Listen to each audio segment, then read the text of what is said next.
পূজার নতুন শাড়ি, চোখে নীল কাজল, ডায়মন্ড কাটের নতুন গয়না সবকিছু মিলিয়ে সুন্দর করে নবমীর রাতে ঘুরতে যাওয়ার জন্য সাজুগুজু করে নিয়েছিলাম। নবমীর রাতে ঘুরতে যাওয়ার জন্য কিভাবে সাজুগুজু করেছিলাম সেটাই আজকে তোমাদের সাথে এই ভিডিওতে শেয়ার করব। পূজা মানে নতুন শাড়ি আর নতুন গয়না। পূজা উপলক্ষে এবার আমি এই শাড়িটা কিনে নিয়েছিলাম, তার সাথে ডায়মন্ড কাটের গয়নাগুলো কিনেছিলাম। শাড়িটা সুন্দর করে পরে নিয়েছিলাম আর শাড়িটা ছাড়াই রেখেছিলাম যেন সুন্দর করে শাড়িটার ডিজাইনটা বোঝা যায়। আর ফার্স্টেই মেকআপ করে শুরু করে দিলাম ময়শ্চারাইজার দিয়ে। ময়শ্চারাইজার না দিলে তো আমার স্কিন একদমই ড্রাই হয়ে যায়।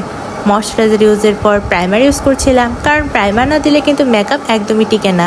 এরপর স্টেপে স্টেপে ফাউন্ডেশন সবকিছু ইউজ করে নিচ্ছিলাম। আমি এখানে গ্ল্যামের ফাউন্ডেশনটা ইউজ করছিলাম। এই ফাউন্ডেশনটা কিন্তু সত্যিই খুব ভালো। এই ফাউন্ডেশনটা কিন্তু স্কিনের সাথে অনেক সুন্দর করে মিশে যায়, ব্যবহারের পর একদম ন্যাচারাল লাগে।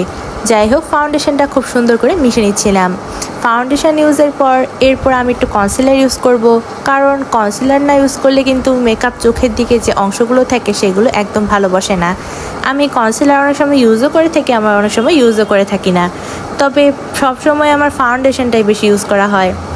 আর কনসিলারটা ভালোভাবে মিশিয়ে নেওয়ার পর এরপর আমি লুজ পাউডার ইউজ করব। এই লুজ পাউডারটাও কিন্তু অনেক বেশি ভালো। আমার অবশ্য সবসময় লুজ পাউডারটা ইউজ করা হয় না, মাঝে সাঝে ইউজ করা হয় আর কি। সবসময় আমি কোথাও গেলেও ফেস পাউডারটাই ক্যারি করে থাকি, আর ফেস পাউডারটাই বেশিরভাগই ইউজ করা হয়ে থাকে, কারণ ফেস পাউডার ইউজ করতেই কিন্তু অনেক বেশি সহজ। এরপর শাড়ি পরেছি আর চোখে সাজাবো না তা তো হতেই পারে না। চোখে আমি অল্প পরিমাণে গ্লিটারি আইশ্যাডো দিয়ে নিচ্ছিলাম। আমি এখানে চোখে অল্প পরিমাণে গোল্ডেন আইশ্যাডো ইউজ করেছিলাম, আর চোখে সেদিন আমি নীল কাজল ইউজ করব, কারণ ভেবেই রেখেছিলাম এই শাড়িটার সাথে নীল কাজল দিলে হয়তো বেশি ভালো লাগবে। তাই আমি নীল কাজলটা সুন্দর করে টানা টানা করে এঁকে নিয়েছিলাম। আমার কিন্তু অবশ্য নীল কাজলটা কালো কাজলের থেকেও ভালো লাগে, তবে আমার প্রায় সময় কালো কাজলটাই বেশি ইউজ করা হয়। কাজলটা ইউজ করার পরে এরপর আমি মাস্কারাটা ইউজ করে নিচ্ছিলাম। মাস্কারাটা ইউজ না করলে কিন্তু চোখের ল্যাশগুলো বড়ও দেখা যায় না, আর মাস্কারা ইউজ করতে আমার খুবই ভালো লাগে। মেন কথা হচ্ছে সব মেকআপের মধ্যে আমার চোখটা সাজাতেই কেন জানি বেশি ভালো লাগে। এরপর আইব্রোটা একটু ঠিক করে নিচ্ছিলাম। আমার চোখ সাজানো একদম কমপ্লিট। মেকআপ করার জন্য আমি সেদিন এই লিকুইড হাইলাইটারটা ইউজ করেছিলাম। এমনি আমার কাছে ব্রাশ দিয়ে ইউজ করা হাইলাইটার আছে, তবে ভাবলাম এটা ইউজ করা যাক। এটা অবশ্যই সেদিন আমি প্রথমবারই ইউজ করেছিলাম। বেশি না, গালে 1-2 ফোঁটার মতো ইউজ করে নেওয়ার পর সেটা ব্রাশ দিয়ে ভালোভাবে ডলে নিচ্ছিলাম, আর সেটা খুব সুন্দরভাবে ফেসের মধ্যে মিশেও গিয়েছিল। আমি 2 গালেই সমান সমানভাবে হাইলাইটার ইউজ করে নিয়েছিলাম। হাইলাইটারটা লিকুইড হওয়ার কারণে কিন্তু ব্যবহার করতে অনেকটা সহজ। যাই হোক, আমার মেকআপ কিন্তু প্রায় কমপ্লিট। এবার লিপস্টিক না লাগালে কিন্তু একদমই মেকআপটা কমপ্লিট হচ্ছিল না। তাই আমি সেদিন পুজোর উপলক্ষে এই যে লিপস্টিকটা কিনে নিয়ে এসেছিলাম, এবার সেটাই লাগিয়ে নিচ্ছিলাম।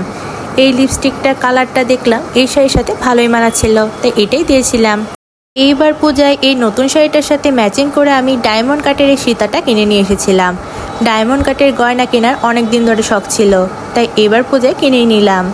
এই ডায়মন্ড কাটের গয়নাগুলো কিন্তু অনেক বেশি ভালো লাগে। যদিও ডায়মন্ড কাটের গয়নাগুলোর দামটা একটু বেশি, তবে এগুলো দেখতে কিন্তু অনেক বেশি সুন্দর। এবারের গয়নায় ভাবলাম এই ডায়মন্ড কাটের গয়নাটা পরলেই হয়তো ভালো লাগবে, তাই এটাই নিয়েছিলাম। আমার মেকআপ কিন্তু প্রায় কমপ্লিট। ও হ্যাঁ, টিপ ছাড়া তো মেকআপ একদমই চলবে না। আমাদের বাঙালি মেয়েদের তো টিপটা তার আসল সৌন্দর্য, আর আমার তো টিপ পরতে অনেক বেশি ভালো লাগে। এই কথাটা তো তোমাদের সাথে আমি প্রায়ই বলেছি। যাই হোক, ডায়মন্ড কাটের গয়নার সাথে পরার জন্য ম্যাচিং ম্যাচিং চুড়িও কিনে নিয়ে এসেছিলাম। একটা ছিল কুন্দনের চুড়ি, আর একটা ছিল ডায়মন্ড কাটের চুড়ি। শাড়ির সাথে পরার জন্য যখন আমি ডায়মন্ড কাটের গয়নাটা কিনে নিয়ে এসেছিলাম, তখনই আমি এটার সাথে এই চুড়িগুলো ম্যাচিং করে নিয়ে এসেছিলাম। আর এই আংটিটা আমার কাছে আগেই ছিল হাতে। ভাবলাম যেহেতু আজকে ডায়মন্ড কাটের সব গয়না পরছি, তাই স্টোনের এই আংটিটা পরলে ভালো লাগবে, তাই এই আংটিটাই পরে নিয়েছিলাম। নবমীর রাতে ঘুরতে যাওয়ার জন্য আমার সাজুগুজু করা একদম কমপ্লিট। নতুন শাড়ি, নতুন গয়না, তার সাথে চোখে নীল কাজল, হালকা মেকআপ সবকিছু মিলিয়ে আমার মেকআপ কিন্তু একদম কমপ্লিট। অষ্টমীর রাতে যখন ঘুরতে গিয়েছিলাম, তখন আমি চুলে গাজর লাগিয়ে খোপা করেছিলাম। তোমরা চাইলে আমার আগের ব্লগগুলো দেখে আসতে পারো, তাহলেই বুঝতে পারবে।